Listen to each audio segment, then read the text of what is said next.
Yeah, it's the Lumberjack song by Jackal, of course. It's like their only hit. Of course, yeah. Of course. Speaking of your reel, yes, I see.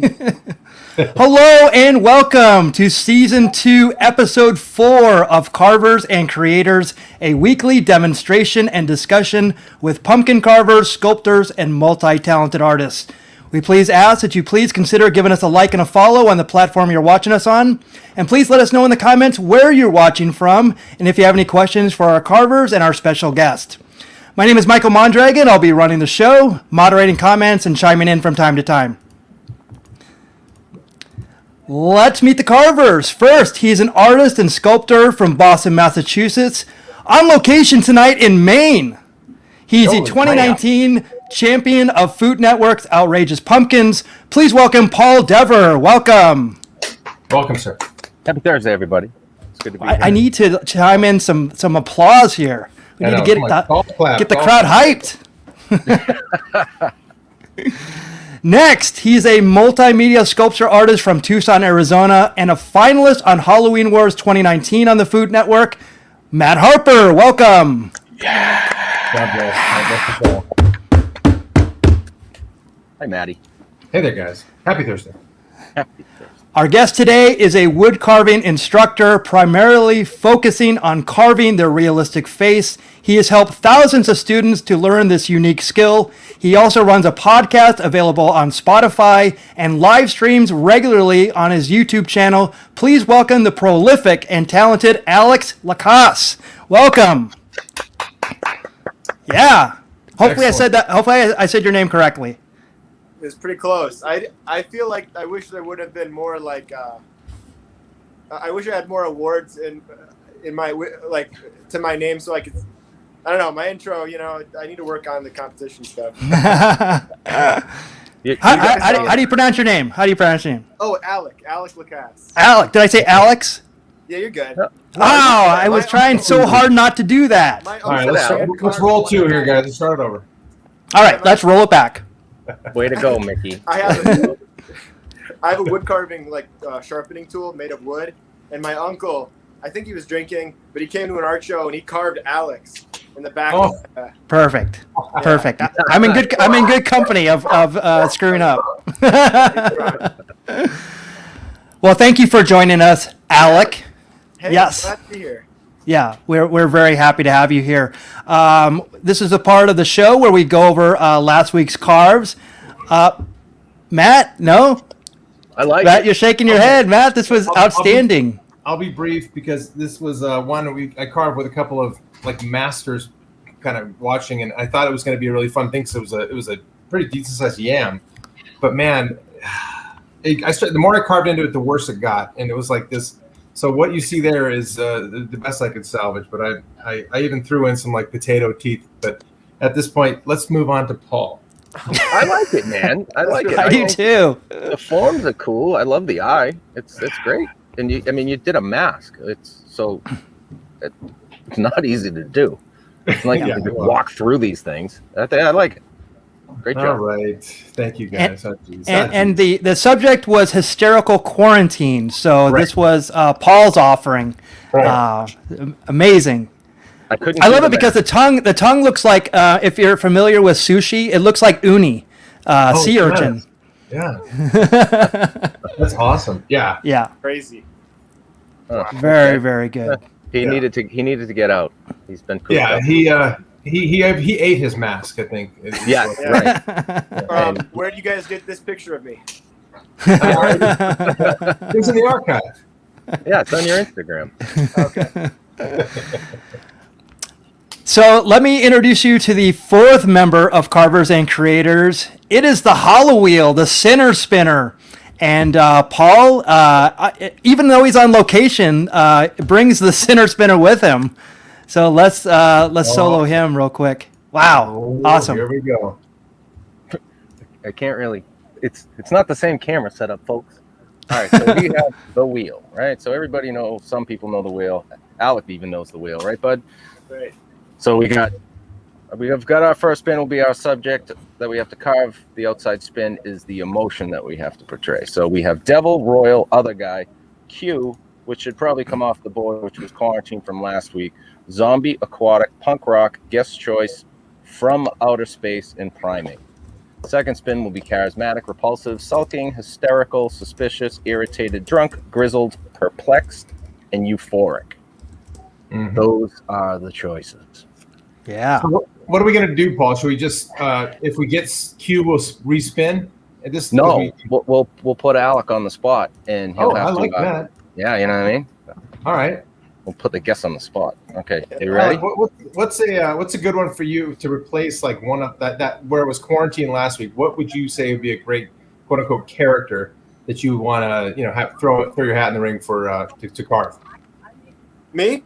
Yeah. Yep. Oh gosh. I want to say something that I'm good at, but then at the same time, I think the whole point is to kind of throw yourself off. So I don't know. You can pick something you're good at. Yeah. I don't know. Anything like female, maybe surprised female. Uh oh. Paul is wincing. Sorry, Alex. Mike is muted temporarily. Yeah. We couldn't hear that. Hey, Luke, you want to help spin the wheel?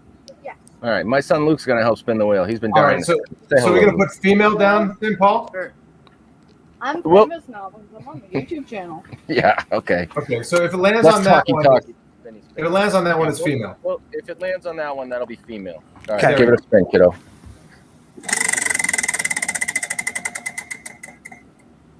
Guest choice. Oh, we gave Ah. him 2 guest choices. You get All right, yeah, one yeah. more, choice. more big one. Double down. Okay. And suspicious. Suspicious. So suspicious, and then whatever Alec wants to carve. Thank you. And Alec, Okay. Alec's done awesome job, buddy. Thanks for spinning. Yeah.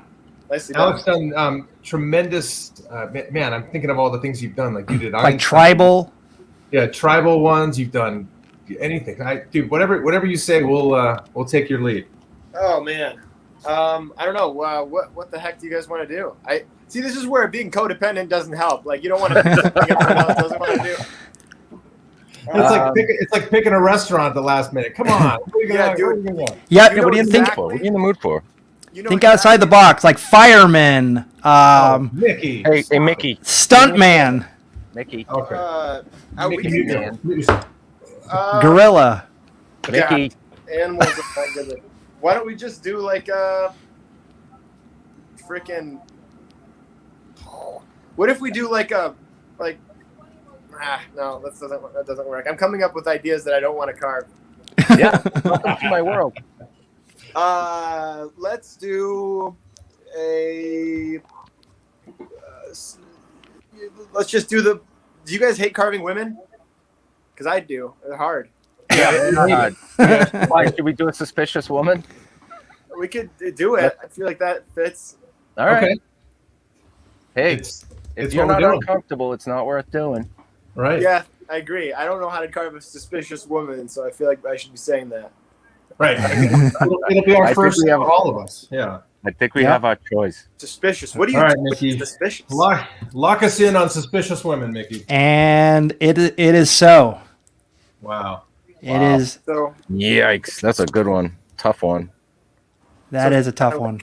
tilt her hand. What's suspicious? Yeah, suspicious. Why did I do this to us? I don't know. So I guess what my mind goes to from a suspicious standpoint is it can be a look, right? I guess if someone's suspicious, it's that kind of Sure. it's Yeah. one eye, Squinting. Yeah. Yeah. But then, the first but then thing I doesn't think of lend is- itself to being female because everybody I do squinting is always some old grizzled dude. Exactly. Mhm. Put a wig on it. There we go. Yeah. I have some. I'm learning a lot about produce, and I had some produce issues, and I had to cut half my squash off because of rot. Ooh, Oh. wow. So this is like a triple challenge for me. I'm gonna try and get this one. I'm gonna try and get this done without busting through it and attracting Yeah. every insect in the world. Yeah. People You are know really. what? This is dumb. I'm sorry to interrupt. I think this, like remember Jessica Rabbit? That really cartoony, like sultry, but also had that like one raised eyebrow, something like that comes to mind. I don't know. Well, yeah, it's got to have feminine features, right? So, I'm thinking of the the mother Fratelli from Goonies. So ugly enough that it could be a dude. That I could kind of get away with it. Right? Wet, isn't it? Drink it. Yeah. As long as I was thinking of for some dumb reason I ran across the movie Throw Mama from the Train. Remember that that character? That's a good grizzled old character. Could be suspicious as well. So yeah, with that raised eyebrow, Matt. That's a good one right there. So if you're carving with us, we're gonna give you 5 minutes to get everything together. Your produce, your tools, emotions, and everything. While we do that, we're gonna go around the horn and see what everybody is, what carving oil everybody has tonight. That's what we call our drinks. So Alec, what are you having tonight? Yeah, I mean, I'm not trying to outman you guys or anything, but I've got a Bella V sparkling lime water. Whoa. Nice. Nice. If I was a woman, I'd be suspicious of that drink. That's good. Yeah. Matt, what do you got? Mickey, Four Peaks Brewing in I do. Yeah. Well, they just came out with pumpkin porter. Nice. In August. Yowza. Yeah. It's got pumpkins on it, for crying out loud. So I figured I had at least not that I'm a huge pumpkin whatever fan, but Starbucks is already coming out with pumpkin spice lattes, so I might as well get in the spirit early and try this. Yeah, and I'm sure we've talked about this, Matt. Four Peaks Brewery, owned by Andy Ingram, one of our childhood friends. Yeah, grew up with him. They sold to Anheuser-Busch, so now he's just rolling around in giant piles of money. Yeah, he has a really hard time with all the cash he's making, so that must really suck. Paul, what do you got? Okay, so being in Maine, I'm close to one of the best breweries I've ever been to, and that would be Bissell Brothers Brewing. Yes. Amazing beer, and this is Baby Genius. It's an ale, 4% by volume, so it's nothing crazy, but it's probably one of the best tasting beers I've ever had. That's a great summer beer, perfect for your locale. Yes. Perfect. It definitely is. Big fan. And I have one of my favorite breweries is El Segundo Brewing. This is a collaboration with another one called Rip Brewing. I actually had this on the Beer Baseball blogcast Tuesdays on YouTube. This is the No Comply West Coast IPA, and this is the artwork is by a really prolific surf designer. So. I'm remiss in his name right now. I should have had that handy. But this is a awesome West Coast IPA. I'm looking forward to having an East Coast IPA sometime soon. Oh, all right. He's keeping it kind of vague. Yes. All right. Was the actress from Throw Mom from the Train the same as? There you go. Yeah, sure was. There you go. So maybe the Goonies. Were we talking about the Goonies? Were we talking something about the Goonies? Yeah, you were talking about the mother looked almost like a guy. That actress, she had a very grizzled look to her. Yes. I could kind of fake my way through a female form. Right. There you go. She's as female as I'm going to make. I don't know how I'm going to make this happen with this thing. This would be very challenging. So while everybody's getting started, I wanted to start out with some of Alec's work. And it's funny because it's funny. You're I can see why people do Alex all the time because it's with the S, Alec's work. So it sounds like Alex. Right. Yeah. Really but we were talking pre-show about kind of like how long ago you had started this, and I saw on your website. I mean, you've been teaching for like over a decade as well. So tell us about how you got into woodworking in general from the beginning. Well, woodworking, I've always kind of wanted to be like my brother and dad. They've been in the wood shop for years, since I can remember. I've always had a shop in the basement. And I took to carving when I was 12. And, I think years prior, my brother gave me some crappy tools to work with, but I fell in love with carving when I got a decent knife. And my parents, they set me on the the porch with a set from a teacher, and I disappeared into it for 3 or 4 hours, and I think they were pretty much happy because I wasn't causing trouble. I was sitting in one spot for hours on end. So anything that kept me from behaving like an animal was good. So so that's kind of how it started. Yeah, that was 15 years ago now. Wow. And then how did you transition into teaching? I kept showing up to this carving store, Woodcraft, and the guy behind the counter said, "Dude, what are you doing? You're like 16, but you're buying more tools than anyone else here." And I was spending all the money I made from selling carvings on tools, and so he's like, "Do you have any pictures?" So I pulled out my flip phone and showed him this carving I was working on, and he said, "Hold on 1 second." And then he went in the back. He got the manager, and the manager was like, "What's up?" He's like, "Look at this kid's carvings." Showed him my carvings, and the guy said, "Hey, have you ever taught?" And wow, really? Point, I had taught one person before, so I said, "Oh yeah, absolutely." Oh, yeah. He said, "Okay, well, how old are you?" I said, 16. He said, "Well, you're 18 now, kid. You want to teach a workshop here at Woodcraft?" And so I taught my first class, and I was beside myself. I got sick. I was so nervous, but I was so pumped.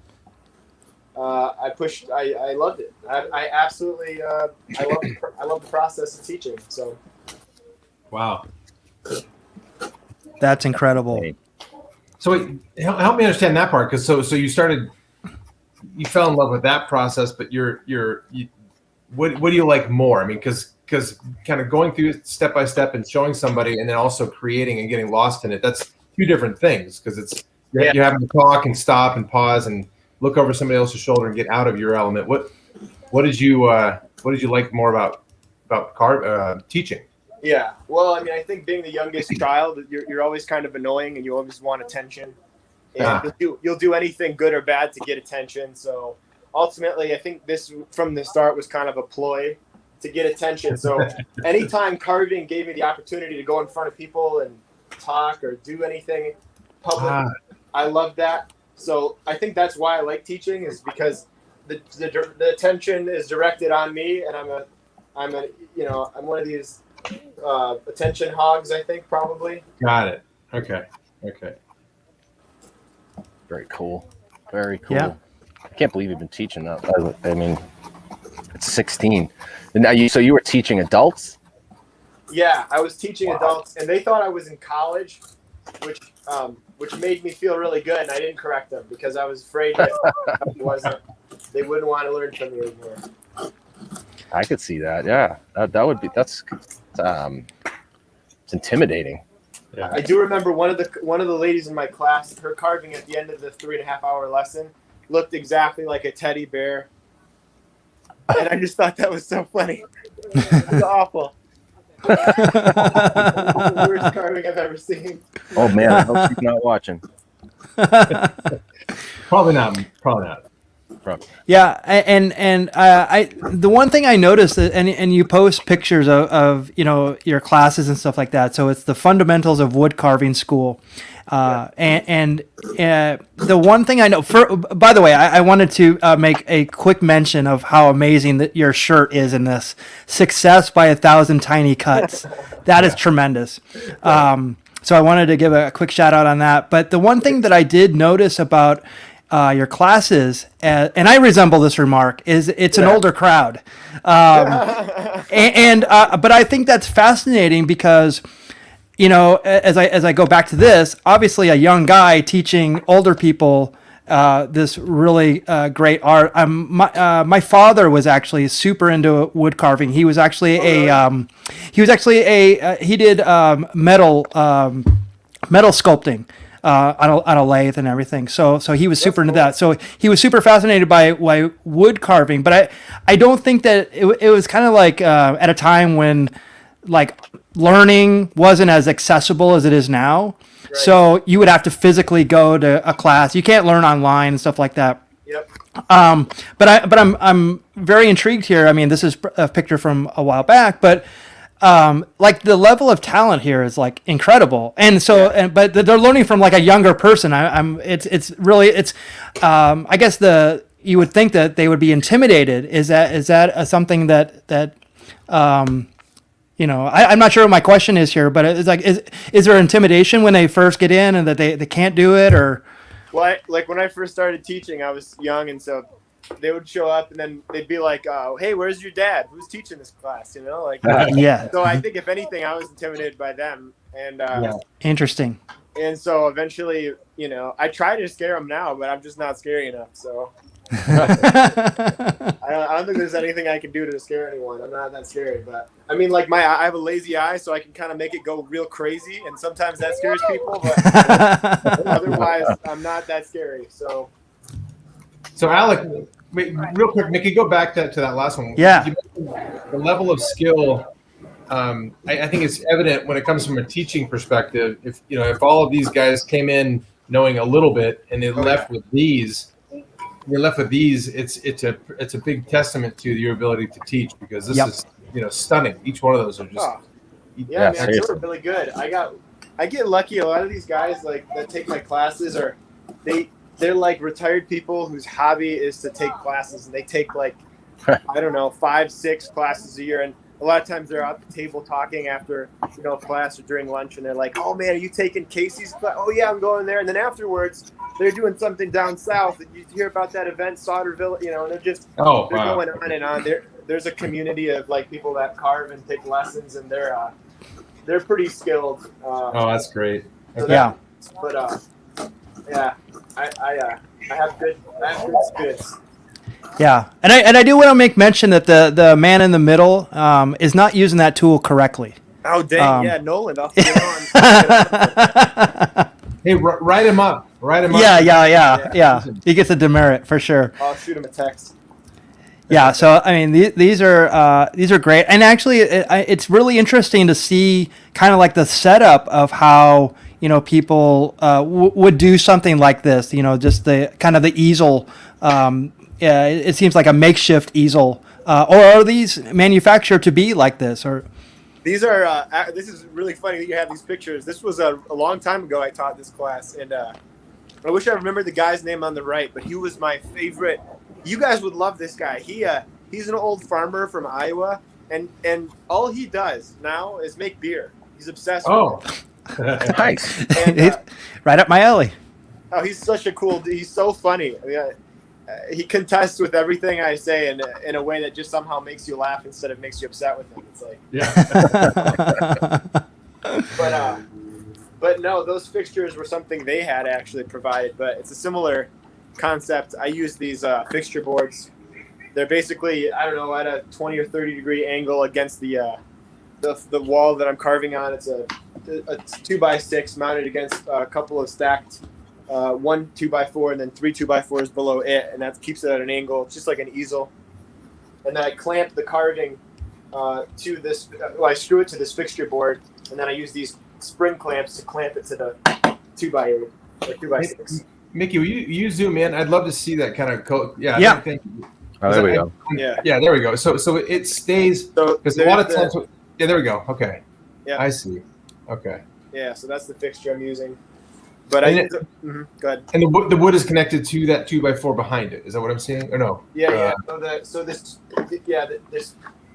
is just a 2x8 or 2x6 screwed to these 2x4s. Got it. Oh wow. Okay. Yep. And then the and your piece is secured to that board, the backer. Yep. That you can just unscrew out of the back later. Okay. Exactly. Yeah. Got it. Okay. And that provides a pretty stable, because I know you're like Paul and I, when we start digging in, the camera might shake or something like that if our table's a little unsteady, but that doesn't seem like it's not shaking at all, and you have to really put muscle in it, right? Right. Yeah. You could push pretty hard on this. I've carved a lot of harder woods than this. This is soft, but What kind of wood is that? this is actually bark. It's cottonwood bark. I already did something I didn't want to do with this. I've already done like Happy- 5 things I didn't want to do. Yeah. Yeah, I'm already doing that too. Yeah, Patrick Kavanagh was asking, is that cottonwood in the class photo? Which I didn't understand that question. Is that the wood, Yep, the wood it's variety? cottonwood. Yeah. Yeah, it's a bark. It's actually the bark of a cottonwood tree, and it's really dense and it holds detail well, and it's fantastic to carve. It comes from out west, Montana, Wyoming. There's a lot of cottonwoods in Arizona. That's I true. don't know if they're all, if it's universally like, because if it's drier out here, I don't know if the tree performs differently versus one that's where it's a wetter, consistency. I don't know, but there's a lot of cottonwood out in Arizona. Yeah, there's a city called Cottonwood in Arizona. There you go. Right. There you go. The thriving downtown metropolis of Cottonwood. That's it. So I definitely wanted to ask, you're teaching, obviously you're doing this, is this a profession for you that you do these works? Yeah, somehow. Yeah, it is. Bastard. I live in this studio in this small shed that I built. No, I'm just kidding. No, it is my profession. I have the school, online school, and then I travel and I teach, and then I do I sell original stuff. So that's what I do full time. Yeah. Awesome. That's That's the dream. Dream, right, Mick? Right? Yeah. That's exactly. Yep.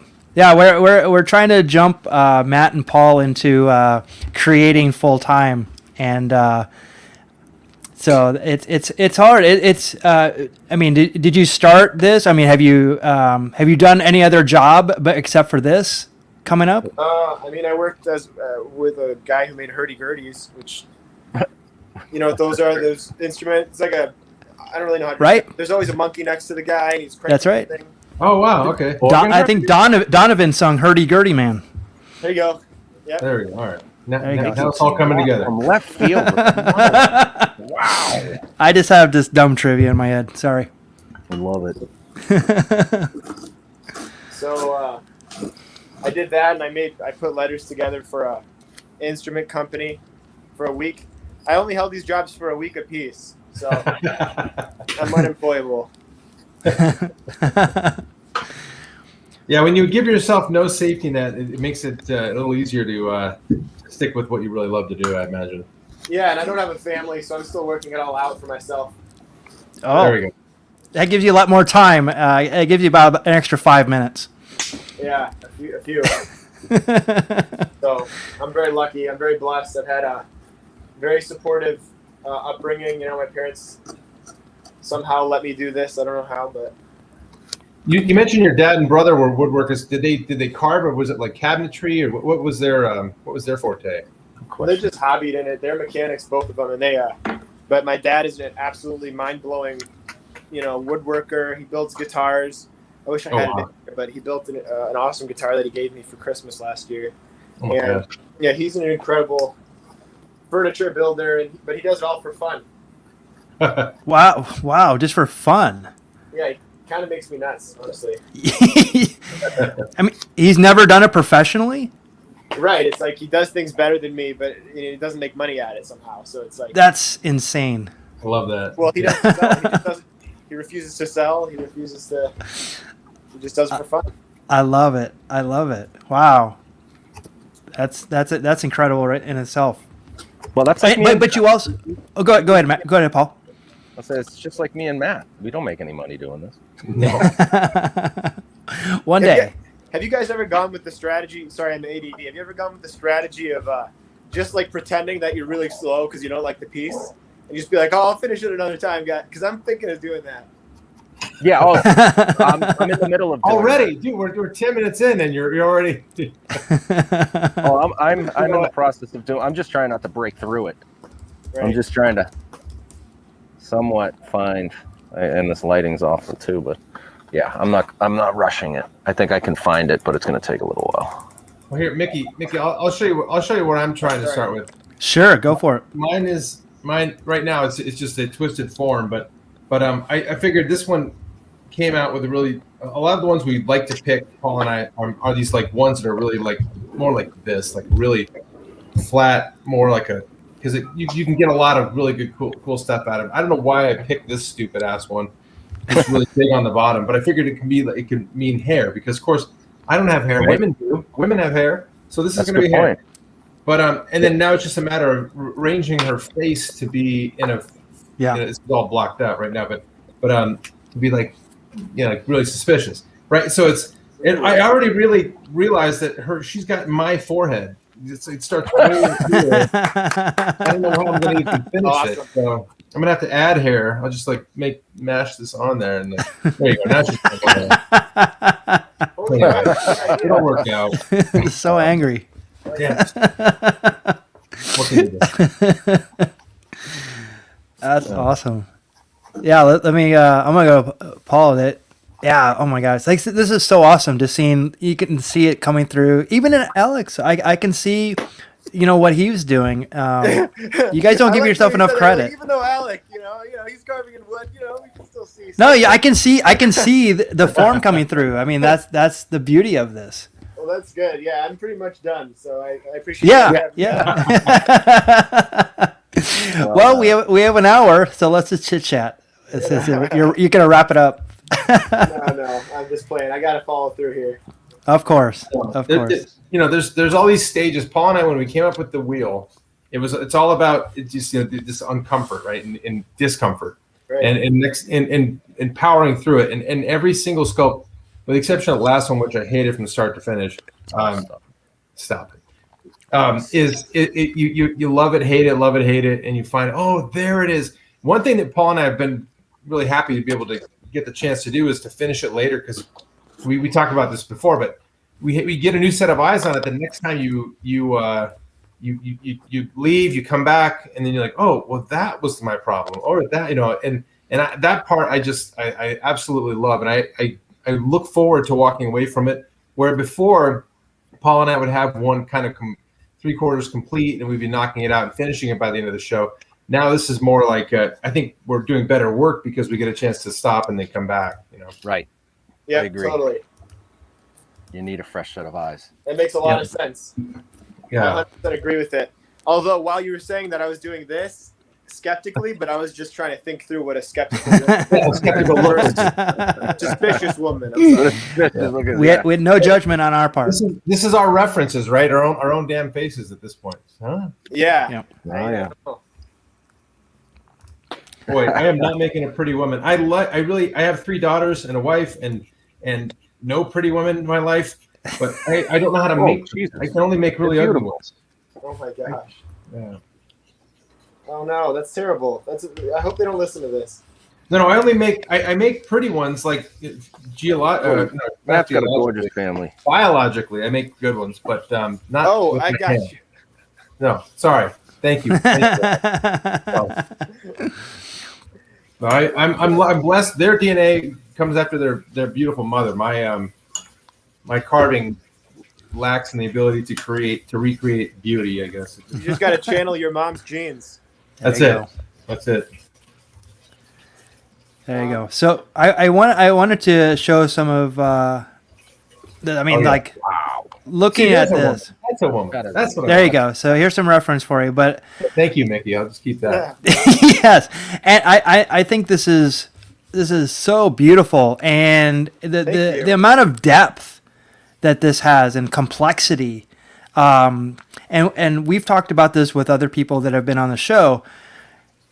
You have to map this out a little bit. Don't tell me that you wing this at all. Did you? I almost always do, but it's funny. You picked one that I didn't. Like that one, I was a commission for a lady who was super artsy, and she was like, "I wrote this very long poem, and I want you to read it, and I want you to just carve what you want." Oh wow! Like, please no, please. This. Is, I was gonna say the same thing. I hate carving dogs, but I was about to ask her if she had a dog I could carve. I was like, anything.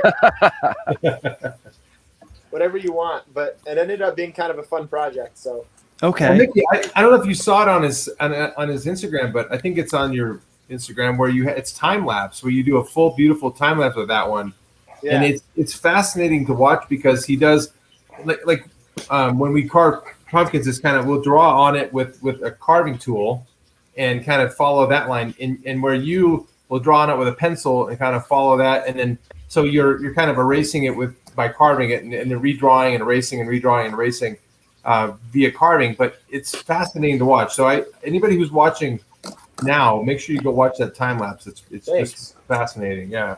Yeah, it's an interesting description. I do a lot of that, and it's really annoying to my students because I'll sketch with the carving tools, and then they'll be like, "All right, now how do I put the irises in?" And I'm like, "Dude, we're not even." We got a mile to go before the irises. Yeah. Like if I go to timeout, we're not even close to that. Like you, the least patient person award. So yeah, I mean, like the fact that you mapped it all out with the carving tools is something like for some reason my first inclination is to go to a pencil to mark it all out. Pencil, I did a carving tool. Oh, but he's saying the same thing. Oh, you did? Okay, all right. You guys, the idea of this show is, come carving next to you guys, these giants in carving, and it's stressing me out. So I don't use my pen very often, but I'm like drawing all kinds of stuff on here to try and help myself. No, come on. You're not allowed to say giants and us in the same sentence. Well, no, not true. Matt, you are a giant. Oh, yeah, that's it. Yeah, okay. 6'6" would be considered a giant. Holy cow, that's awesome. I'm so jealous. I am too. I stand next to him, and I feel like I'm like his like he's babysitting me half the time. Yeah. I have all these people who know me from online now, like from the school. Yeah. I have this fantasy that one day they'll meet me and they'll be like, "Wow, he's so much taller than I thought." But they'll really just be like, "Oh, he's 5'9". Cool. Like, Yeah. Welcome to my world. Yeah. I think 5'9" is the new 6 foot. yeah, right. It is an awkward. Man, I don't know where that comes from, but I'll glom onto it. Yeah, sure. It's funny because I remember hearing there's a friend of mine from a long time ago that he was exactly 6 foot, and one of the things that he said was he can always tell when someone's lying about being 6 foot tall. Like just by they're like, "Oh, yeah, I'm 6 foot," and they're like, "Nah, you're not 6 foot." Like it was like an inherent thing, like radar, So yeah, so I always remember that. So 6 foot is the, I guess, yeah. But I'd love to be on my tippy toes. I'm 5'10". There you go. And if I wear my hair up. Yeah. If you had kept letting your hair grow, you'd be 6'6" too. That's oh my gosh. I look back at some of those episodes, Paul. Holy cow! Right? You had the You had a hair helmet. It's insane. It was like that helmet that Paul had, only it wasn't orange. That you made.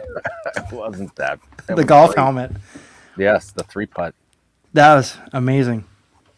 We should definitely bring that back for something else. I'm not sure what, but it's so good. I don't know if you saw that, Alec. Paul's a very avid golfer, and he actually made a helmet that was a pumpkin. That's amazing. It's super amazing. It's super amazing. It's way better than I'm explaining. If you 3-putt, you have to wear the whole next hole, right, Paul? Yeah, the entire hole. The problem is if you have a nice sunny day in July, it smells like a gym bag. As it should. You sweat instantly. It is terrible. then just don't 3-putt, for God's sake. Exactly. It helps to really make you focus on that putt. Yeah, there's an easy way to avoid it. 2 putts. Just don't do it. Don't. Hey, Alec, can I ask you about your tools? Because you're doing what Paul and I do. I mean, you have them magnetically connected to the wall, and you kind of know where they all are, and you go after it. Mine's a little bit more haphazard. It's just in like a fishing tackle box looking thing. I pick out it. But I mean, I know sharpening tools has got to be a really big thing, right? Do you spend time doing that when you're in off hours, or is that a thing? Quite keeping them really sharp for wood. Yeah. I strap pretty often, like once or twice every once or twice a week, I'm probably taking them to the strop to sharpen them. Wow. Okay. We should probably learn how to do that, huh, Matt? I know some of these. I don't know if all of my tools would even survive a strap because those look pretty hardy.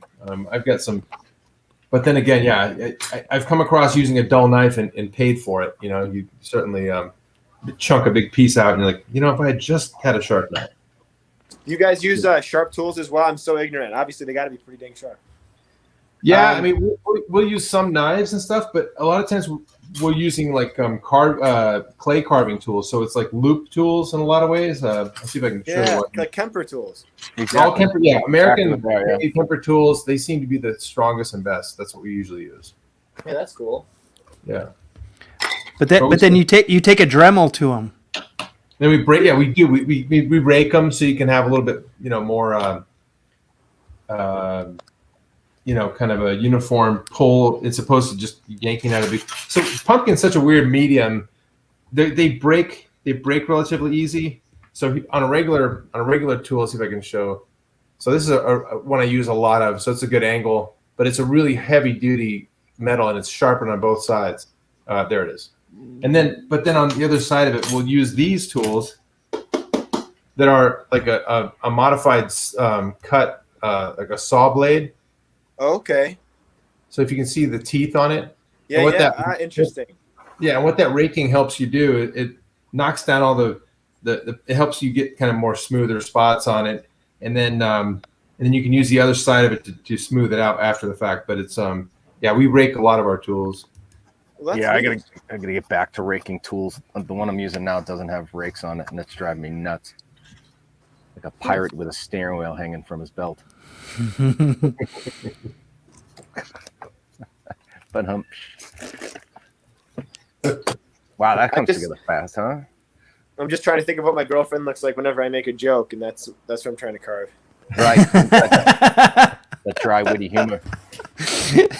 So it takes us, I'd say, Paul and I will knock one out in a few hours to do something detailed and finished and picture ready. What about you? I mean, it looks like you already got form blocked out. What's a general time it takes for you to knock one out? I mean, there's really no general. Of that size. We'll just call it of that size because I know it can vary from size. Probably 5-6 hours, I'm guessing. Yeah. Okay. I can see that being More or less. That's moving pretty good too. Yeah, that's good. Different tools too, Matt. You know. Oh, big time. I mean, It depends. I mean, I can hustle and try and make something in less time, but it's usually not anything I'm proud of. Yeah. Those are awesome. Those are crazy tools that you're using too. Yeah. This is a skewed knife. Wow. Yeah. It's a really sweet tool. I use it a whole lot. That's awesome. And That's kind of like the bird's beak. Is that like a go-to? Like you just like constantly. Yeah. I've got 2 or 3 of those too. It's like. What do you guys return to most often? I'll let Paul. Tool? Yeah. Cool. I use it's called a P512. It's just a certain shape that I like, and usually, like Matt said, I'll rake one side of it, and it's you can create almost like an applesauce consistency where you're scraping over the surface. You can't dig in, but you're still getting the depth and form that you want. Like it's like scribbling with the top of it, and eventually you get it. And a lot of times I'll use this shape of a knife to shape. Wow. Yeah, it's kind of similar to what you're using. Yeah, that's slick. These are raised tools. Mr. Villafayne's. Great set of tools. Oh, awesome. Yeah, and I use maybe 2 other tools. Oh, wow. Yeah. I'm a creature of habit. Yes. That's amazing. If it ain't broke, you don't fix it. But And if it's like. And if it is broke, you got to get another one. Yeah, exactly. These break pretty easy because you're when they're made for clay and you're pushing as hard as we are on a much harder substance. It usually doesn't make these things last long. But it's funny because like I'll be at a spot somewhere on the sculpt and I'll be like and I'll go into I know I have a tool that would do this and I'll pick through my whole bench, rifle through it and I'll find the right tool but sometimes it's not even the right tool, or I'll find some tool that I think might get the job done, and I realize that was what I needed all along. So it's just Right. It's just fun. It's just fun messing with it. Yep. Yeah. So just so you know, that your girlfriend, when you tell your girlfriend a joke, that wasn't lost on me because actually, when I tell my girlfriend a joke, she actually has no expression. So she's in the chat, and this is the most emotion that and only an emoji. That was from what you said, not from what I said. Amazing. Amazing. Yeah. I don't know. I think I like being with a girl who doesn't think I'm funny, though. It's humbling, you know. Yeah, and then when she actually laughs, you know it's real. Yeah. Exactly. That's exactly right. But you know what? The stuff that I do that I think would not be funny at all, and I wasn't even trying to be funny, is the most hilarious thing I've ever done in my whole life. Yeah, to her. Yep. Just ask me, I'll tell you. Exactly right. Yep. Yeah. So, I wanted to go back to some of Alec's work. I mean, Wow. The eyes on this one. Unbelievable. Unbelievable work. Is that paint? Is that actually carved into it like that? Oil paint. Wow. On the eyes or everything? Gives it a great, gives a killer depth. I hate painting carvings, but they requested it, and I've been so jealous of all the painters I follow. I decided to do it. Looks great. Painting's actually a very controversial subject in Matt and Paul's world. Yeah. Do you want to elaborate on that? Well, Yeah, I'm also sure. Hey, I'm sure it's also a big subject in wood carving too, because I know It probably is. Ryan Villiers, you know, he meticulously and expertly paints it, so you can't even tell it's wood sometimes. It's just, and it's beautiful. And others are purists and they say don't paint. In the pumpkin world, I guess, quote unquote pumpkin world, right? There are folks that do a really good job painting, and others that just would never do it because it's like, you know, ruining the art or something. And Right. It's funny. It's just kind of whoever's take, right, Paul? I mean, It's just preference, however you want to do it. Exactly. yeah. I mean, if it's done well, it doesn't matter what it is. It looks great, but as long as it's done well. Yeah. Don't just do it because. Oh, you're certainly not going to hide any mistakes by doing it. Yeah, I think that's a good point, Paul, because I think some people actually will make a pretty quick retreat to hiding mistakes via painting.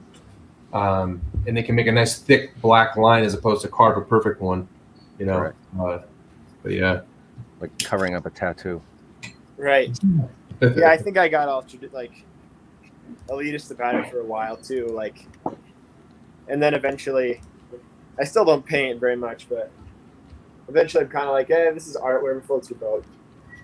Yeah. Yeah, right. If it's all different, it's all good to everybody. I mean, I like the idea of being a really good carver and being a really good painter, but you know,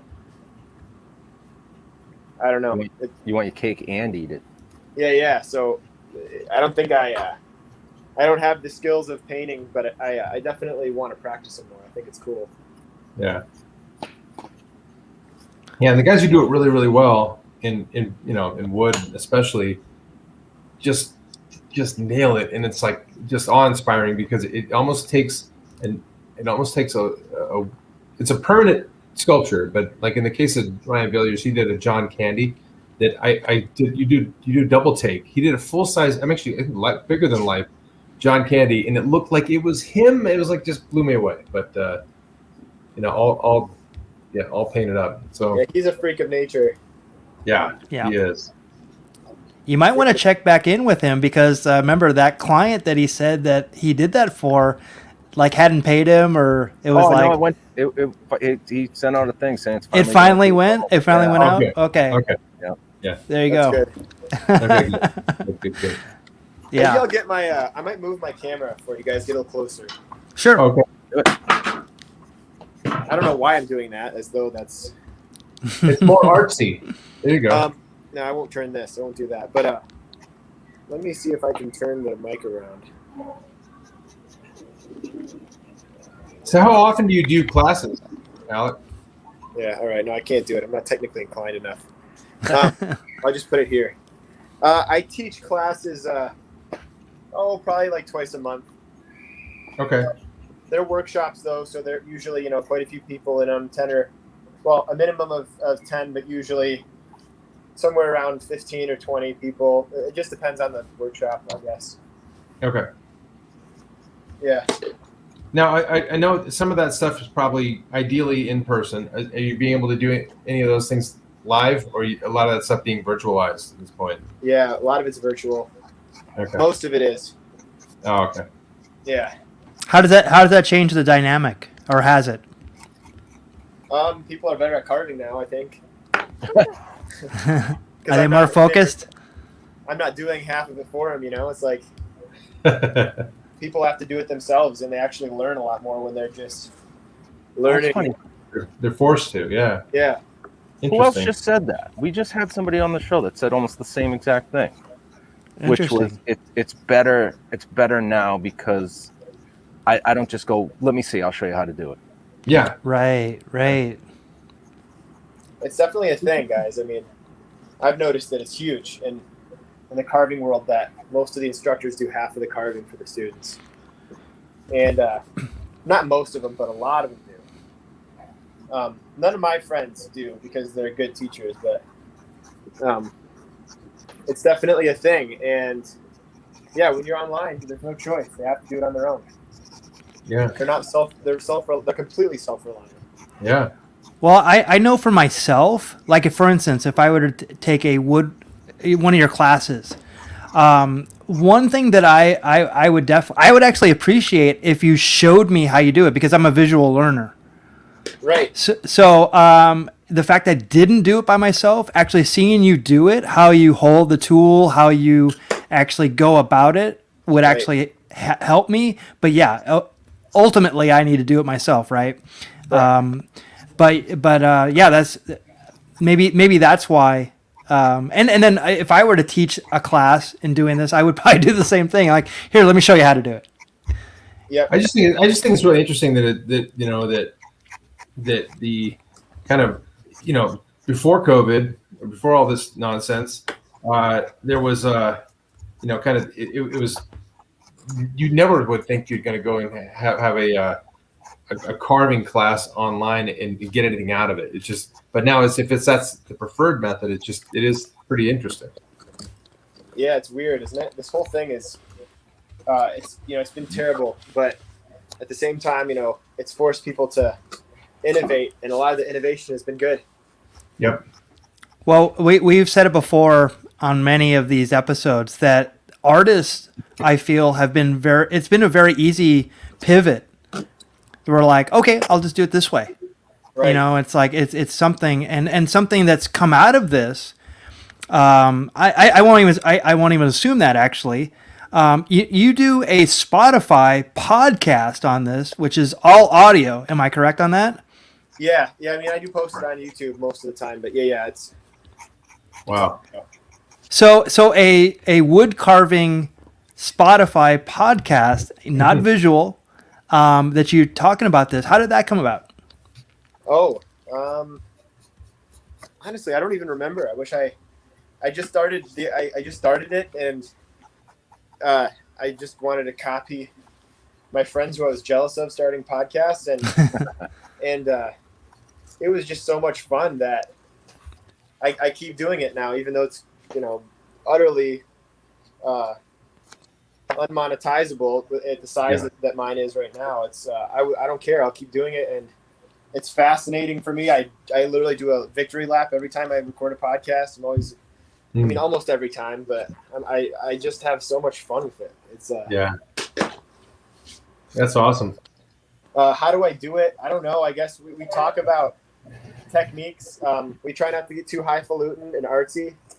Yeah, it's easy to do that, Yep. Tell us what the underlying layer of meaning is behind this. We don't do that a lot, but yeah, I guess it's just like exploring techniques, trying to be helpful, talking about life.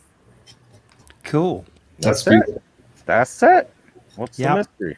But in fairness, you also have your own YouTube channel, and you went on today, for instance, and just live streamed for 30 minutes right? That was one of them. I think it was a part 2. I believe that I saw. Yeah. Yeah. But you were doing you're carving on there. So I mean, what is the biggest difference in between the two of them? Obviously, one's visual, one's audio. But yeah, Same audience. Gosh, I have no clue. I'm a marketing major. I have no idea who my audience. then you should know all this. I have no clue. I mean, I do have a basic understanding of who they are, but Yeah. I don't know. There's one guy who watches all of my YouTube videos live, and I love him. But otherwise, Oh, yeah. I have no idea. No, I'm like such a noob when it comes to YouTube. I just started, and I have friends that are really good at it. They're clever, and I just go on and I kill time with people, and I show them what I'm doing, and Yeah. That's beautiful. I bore them to death with demonstrations, man. The podcast is a lot more interesting. But I make some videos that are kind of interesting there, and the podcast is on YouTube, so folks can check it out. And we will. I bore people to death is what I do with the demos. I literally set up the camera, and I'm like, all right, guys, I'm going to film, but pretend like you're not there. I know that's rude, but here we go. I start carving. And some folks, I guess, they're sick and twisted, and they end up watching the whole thing. I don't know, But I think exactly what I'm doing right now is I'm watching your technique and I'm watching what you're doing. It's really fascinating. It looks like chocolate ice cream that you're trying to form there, but it's obviously it's super fascinating. But as long as you keep the conversation going, the people will listen to anything you talk about because it's really kind of mesmerizing. Right. Watching your how you do this, and when I switch over to Paul here, and he's doing a similar thing, it's so great. Yeah, Matt's doing the same thing. It's dark here in Maine. Yeah. Oh, it's finally dark there. Yeah. Yeah. Your great CGI background went away. Yeah, battery died in the CGI machine. That's awesome. Yeah, it's super inspirational and just so how many pieces do you think that you've created over your career? Let's see. Gosh, I have absolutely not a clue. Let's see if I did these I had these phases where I was doing production stuff, so I was carving things in 20 or 30 minutes. Until some real artists got on my butt and were like, dude, you're an artist. Quit acting like a doofus, make real art. Oh, wow. How interesting. Yeah. You got called out. They did it at a very formal event, too. They're my hero people. Oh. It was like a wine and cheese at a gallery event. I was the keynote speaker or whatever. And they were looking at the wall of carvings I had, which were all carvings I made for, to sell. Yeah. And they were like, dude, I explained why they all looked the way they did.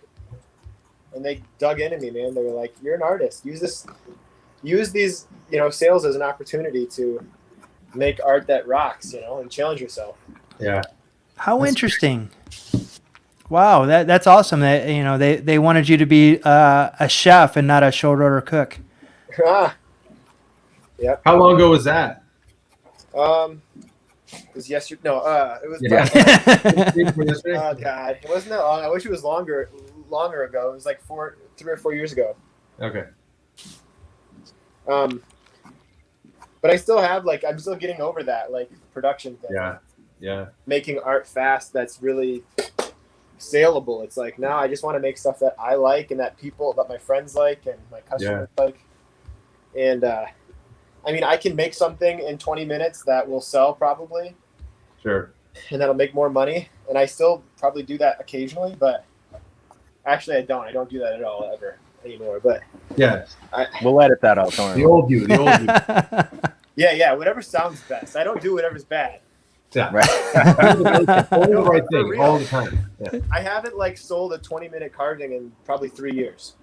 Okay. But anyway.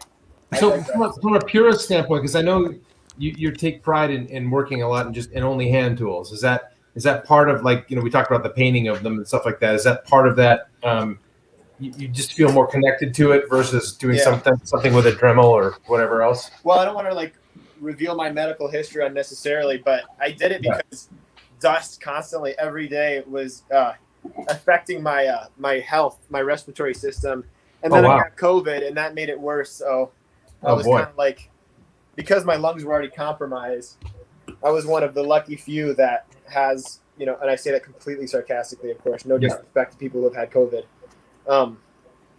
who has had problems with the lungs. And so I just decided it's not worth it.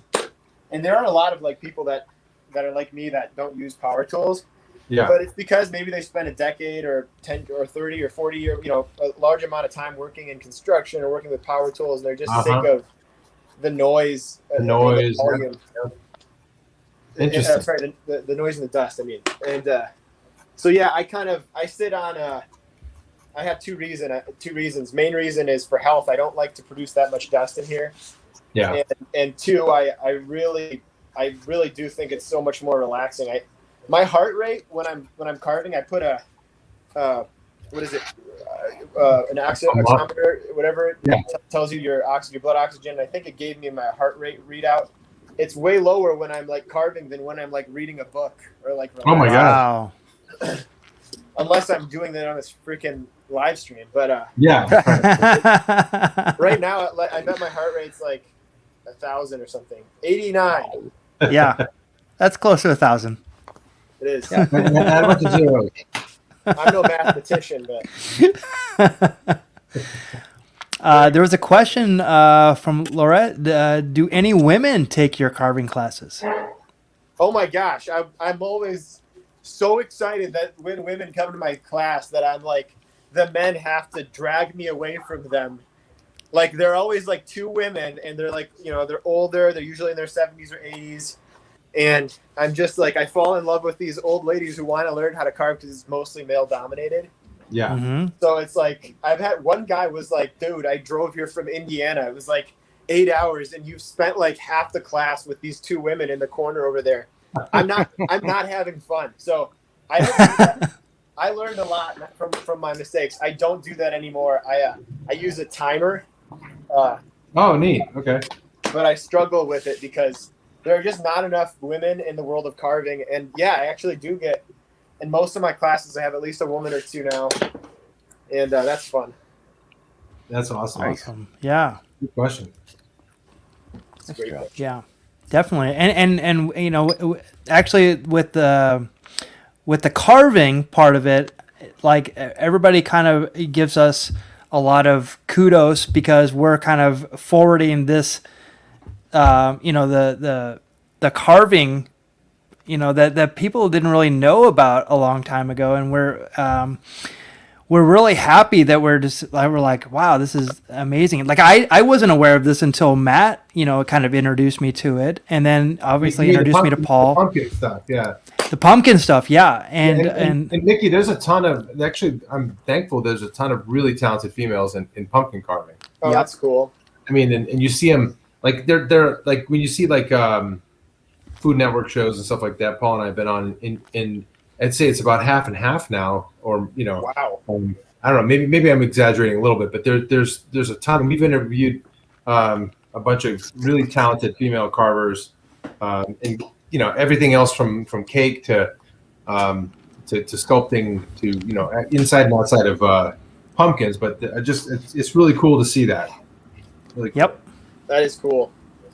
Yeah, that's great. I mean, we've got more and more, man. There's a lot of great carvers in the realm of female in the carving world. A lot of female carvers in the world of wood, but there aren't as many as there should be. But thanks to people like Sarah Baraclow and there's quite a few others that are making serious headway in terms of getting women involved. And so that's great. I'm starting an online school. I've already got an online school with myself as the main instructor, which has been awesome. But I'm starting a school with other people, and we're including a really talented female carver. We're filming her down in Utah in a couple of months.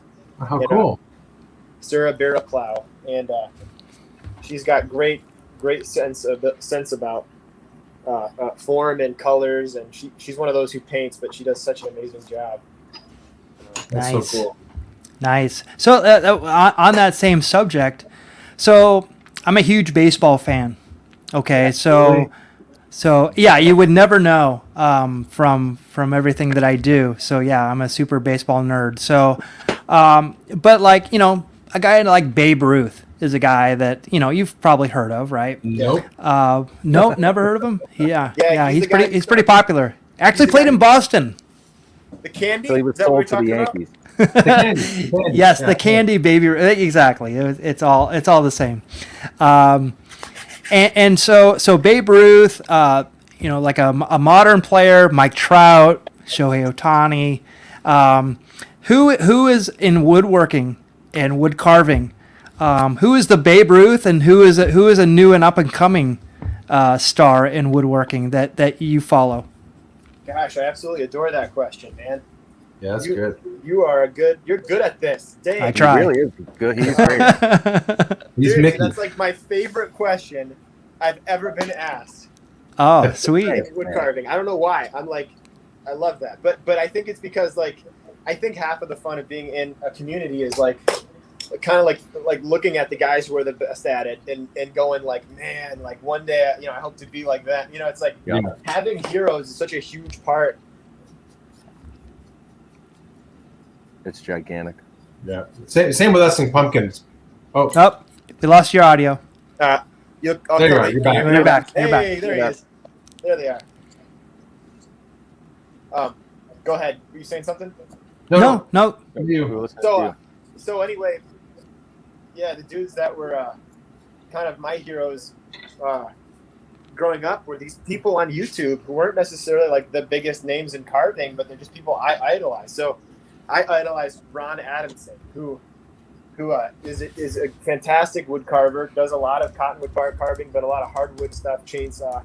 He does a lot of portraiture. He has stuff in the White House, and I just thought it was crazy this guy could do this for a living.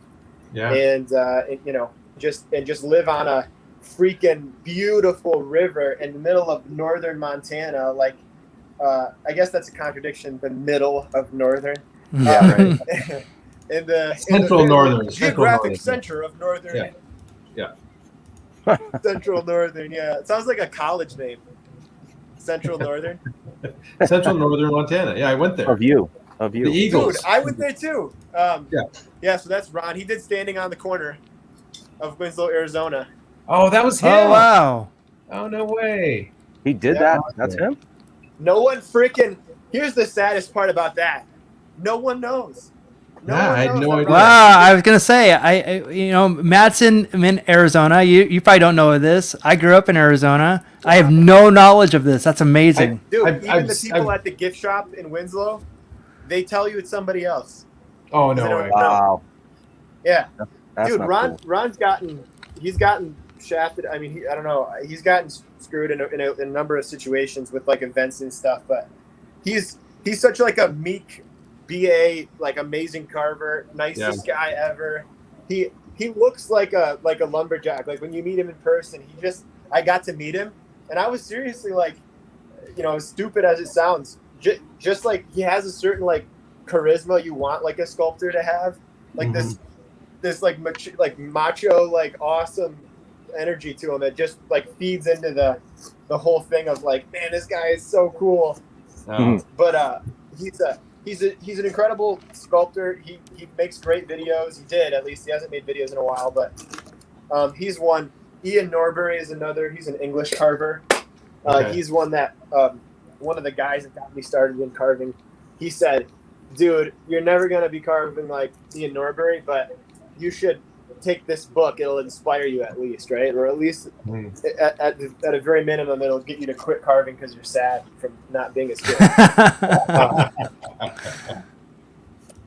And so Ian Norbury. I mean, I could go on. There's a kid, another unsung hero. He's not famous in the world of carving, but I think he's the best carver in America right now. Whoa. Is Patrick Burke, Burke. Pat Burke. I mean, he is he does a lot of work with design companies, and you know how those design companies work. They don't necessarily like credit the art. You know, a lot of times Right. they'll, you know, it's a design firm. I don't even know if I'm allowed to be saying what I'm saying now, but anyway, he's the most insane carver. He's like non-existent on the internet. I mean, he's got an Instagram. You should follow him if you're not a sculptor. I mean, geez, he's doing stuff that's mind blowing. He's I don't know if I'm allowed. Yeah, he's doing, you know, got his Kat Von D's. Yeah, I know. Yeah, of course. Yeah. He's carving all these crazy figures in her mansion. Oh my God. Right now, currently. Oh, I think I do. Didn't he just finish the banister in her house? He did like a crazy. So you guys follow this guy? I follow him. Yeah. He is. He's amazing. Good on you. That's like that's. Yeah, I don't know. You know, maybe he's more. I think he's more popular in like the sculpting world than the carving world. Okay. For some reason, he like no one knows his name in the carving world, and it makes me feel like the carving world is lame. Oh, shots fired. Listen, wood boy. No, the wood carving world. Okay. All right, take it back. Listen, wood boy. Hey, you're cool. Everything's fine. We're good. No, Paul came into that wine and cheese event and like tore your stuff off the wall. Dude. Right. I gave them an upper decker. Oh. Yeah, right. Dude, this lady's starting to look sad. I'm worried. I've got to look in the mirror. I've got a mirror here. And this We do the same thing. me. I have the same thing. We do the same thing. Although I forgot my mirror, so I'm basically feeling my face like Braille whenever I have to. Yeah, Alec, what I'm having 3 daughters. They finally got sick of it and don't do it anymore. But I used to go, hey, come here, Edie, come here, like that. And I'd call her in, and I go, make this face, yes. and I would like that, and she'd now hold it, and I'd do something, and she'd start walking away. I'm like, no, two more seconds, dude. And then like, Dad, Oh yeah. Dude, I'm so excited. You just made me so excited to have daughters. Yeah. Just for that? Dude, I'm literally gonna start a family because of you. Wow. That's so You just sweet. changed someone's life, Matt. Have So your girlfriend thank me, later. You'll just have more women in your house that don't get your jokes. Dude, Exactly. I'm like trying to get emotionally prepared for that because I know that you're right. That's my life right there. Like my sense of humor is only funny to like homeschool.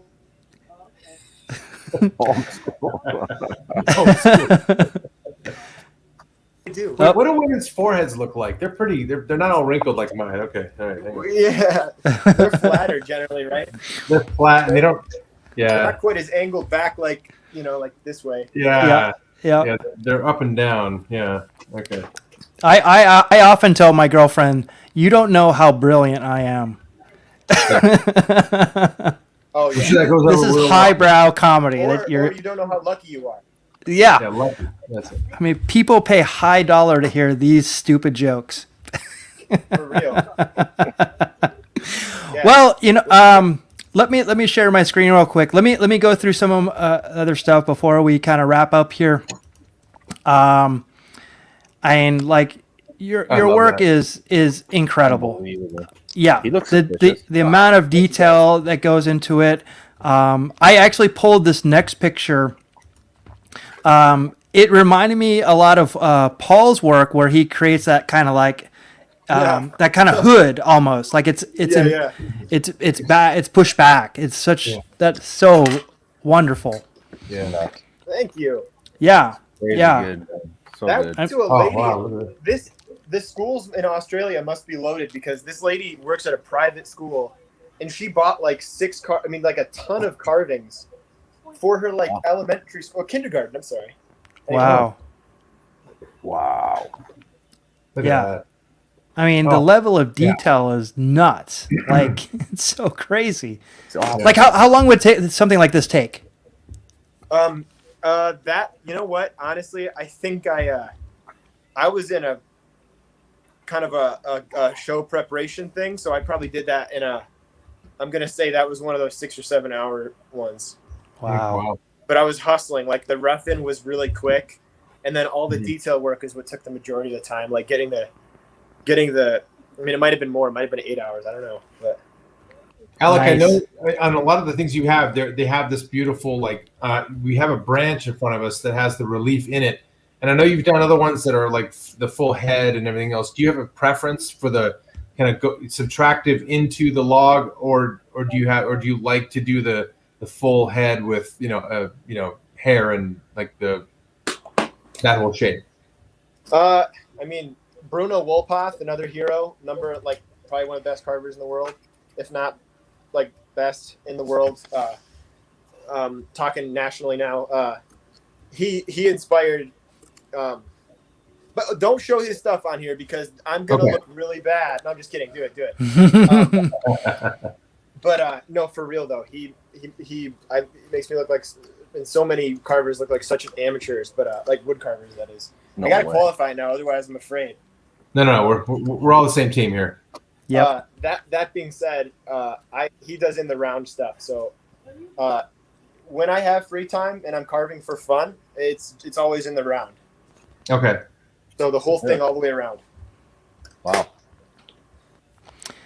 So Alec, we're just gonna have to have you back. There's just no two ways about it, because I mean, one common thread is either Star Wars or or Marvel, DC Comics, or something that really ties us all together. Oh, yeah. Obviously, Stanley is a hero to us all. Yeah. This Oh my picture was on the cover of what magazine? I want what magazine did you want to be on? Woodworker magazine, something like that.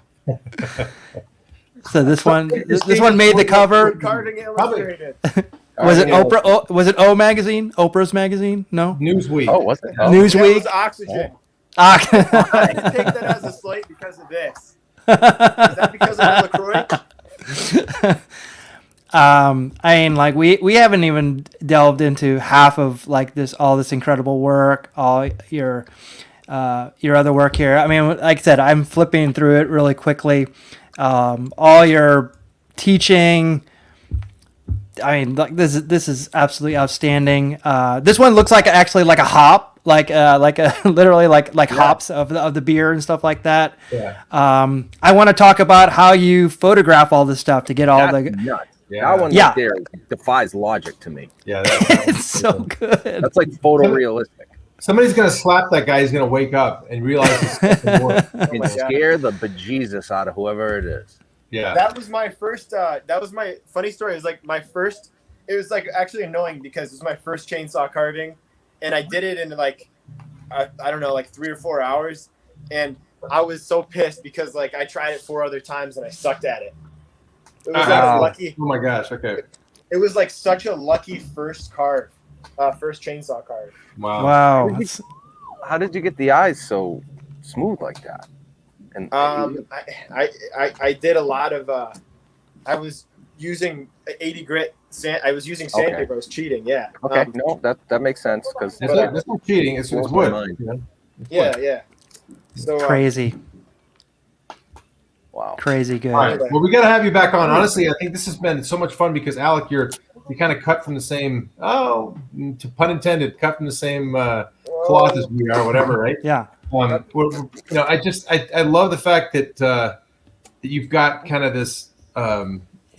You jump into a carve from the wheel the way that we do, and just like tackle Jump something right in. Yeah, Love I mean, it. it's phenomenal. So we'd love to have you come back on and Mickey, like Mickey said, we got 50 more things to show people. Yeah.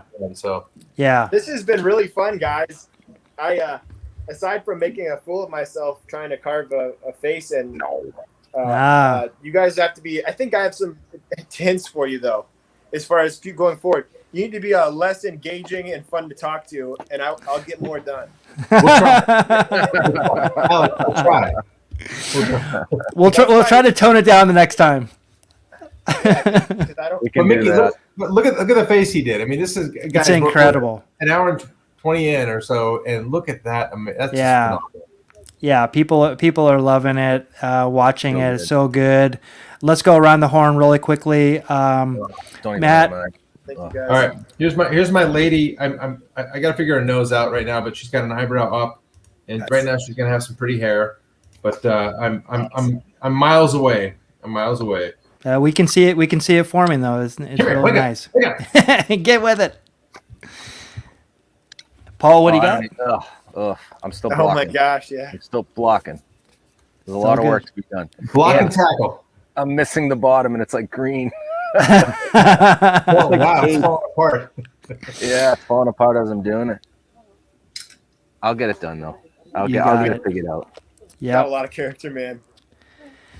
So we will be back next Thursday with another Carvers and Creators. Want to thank Alec for joining us. You can find us on Twitter, on Facebook, Instagram, YouTube, and Twitch. Alec, did you have any any other place that we can find your work? You can go on my website. You can go on my Instagram. It's all Alec, like Alec Baldwin, but ALEC, last name LaCasse, LACASSE. There you go, right there. There it is. That's the guy. Right on. .com. Matt, Paul, any last words? Yeah, follow this this guy. fella. He's amazing. Take his classes. That's Don't it. get into Sign it. up. Sign up today. Don't wait. Don't wait. Call now. Call now. But wait, there's more. But wait. With every purchase of a class, you'll get one free. I don't know. Pat on the We're back. talking about your extended warranty, by the way. Right. And my girlfriend says the jokes are spot on. She doesn't give me that type of approval. Only on our show. Yeah, tell them to join us more often. There we go. That's the show comment. Yes, exactly. It's because I'm a YouTube celebrity, That's right. a Z-list celebrity. I like that. I'm going to use that. Yes. Yeah. Awesome. All right. Well, So we will see you next week with another Carvers and Creators Thursday, 4 p.m. Pacific, 7 p.m. Eastern. Thank you everyone for joining tonight. Alec, hang out. We're gonna see you next week. Good night, everyone.